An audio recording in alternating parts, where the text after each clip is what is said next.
İstismar müddətini başa vuran məktəb binasında hələ də dərs keçirilir. Görüntülər Bərdə rayonu Böyük Göyüşlü kənd tam orta məktəbindəndir.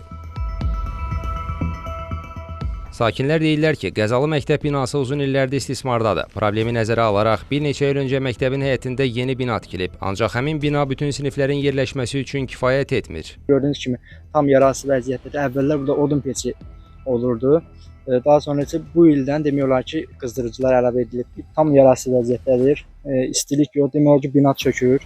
Tam çöküntü vəziyyətindədir.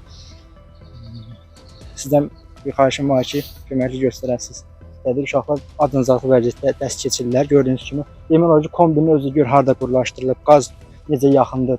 Məktəb üçün inşa edilən yeni binada bütün siniflər üçün yer olmadığından yuxarı sinif şagirdlərinə qəzalı vəziyyətdə olan tikilidə dərs keçirilir. Bərdə rayonu Göyüşlü kənd tam orta məktəbi əvvəllər gördüyünüz bax bu iki korpusda fəaliyyət göstərib.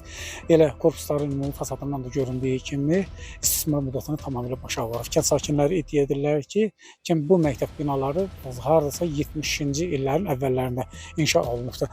Lakin bir neçə müddət bundan əvvəl məktəbdə problemin həll olunması məqsədilə yeni bir korpus inşa olunubdur ki, həmin korpusda məktəbin şagird kontingenti üçün azlıq təşkil edir. Sakinlər yuxarı sinif şagirdlərinin də normal şəraitdə dərs keçə bilmələri üçün yeni binanın inşasını istəyirlər.